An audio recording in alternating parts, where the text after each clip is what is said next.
በኋላ ሞትም ካለ ልልሞትለት ነው። ሞትም ይፈራል እንደዚህ እንዴ?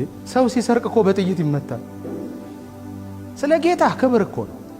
ከኖርንም ለጥቅም እንኖራለን፣ ከሞትንም ወዴት እንደምንሄድ እናውቃለን። አሟሟታችን ግን የክብር ይሆናል።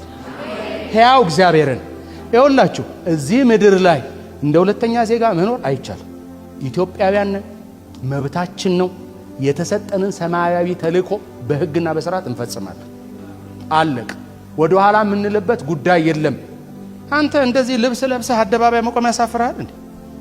እሱ እኮ እርቃኑ ደሙን ያፈሰሰው።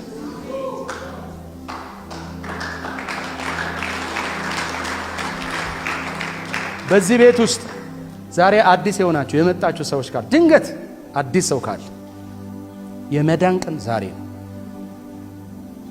ኢየሱስ እየመጣ ነው። ሰማዩ እያቅላላ ነው። አየሩ እየከበደን እንደ ባለፈው ጊዜ ኢየሱስ ይመጣል ምናምን አረ እየመጣ ነው። የሴቷ ሙሽራ ቤተሰብ ወንዱ ሙሽራ እንደመጣ በምንድን ነው የሚያውቁት? በክላክስ ፒፕ ሲል እየመጣ ነው ሙሽራው ይላሉ። ማቴዎስ 24 እኮ ፒፕ እያለ ነው። አይታል። ወንጌሉ ክላክስ እያሰማ ነው። ጌታ እየመጣ ነው። ጊዜ የለም። ጌታን የማታውቁ በዚህ ያላችሁ፣ ምናልባት ደግሞ በዚህ ሚዲያ የምትከታተሉ በያላችሁበት፣ ይሄ የመጨረሻው ዘመን አይደለም፣ የመጨረሻው መጨረሻ ዘመን። ነገር አልቋል፣ ተጠናቋል።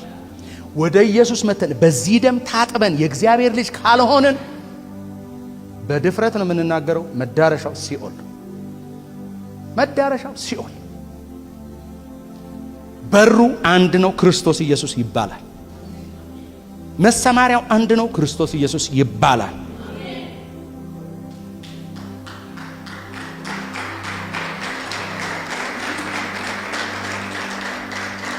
ስለዚህ በዚህ ካላችሁ ተነሱ፣ እንጸልይላችሁ፣ ጌታን ተቀበሉ።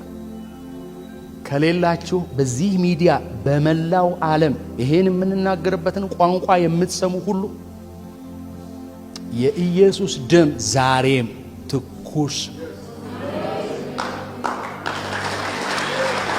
ዛሬም ትኩስ እንድትቀበሉት ተቀበላችሁም ባፋችሁ መስክራችሁ የእግዚአብሔር ልጆች እንድትሆኑ በጌታ ፍቅር እንለምናችኋለን።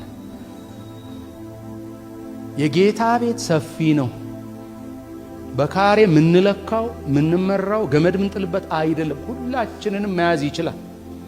ኑ የኛ ደስታ እህትና ወንድም እንድትሆኑን አብረን ተያይዘን ከምትነጠቀው ቤተ ክርስቲያን ጋር እንድንሄድ። ስለዚህ ቆም ብላችሁ አስቡ። ቃል አትሰንጥቁ፣ መጽሐፍ አንብቡ። ይሄ ነው ጥሪው። ደግሜ ላለው የኢየሱስ ደም ዛሬም ትኩስ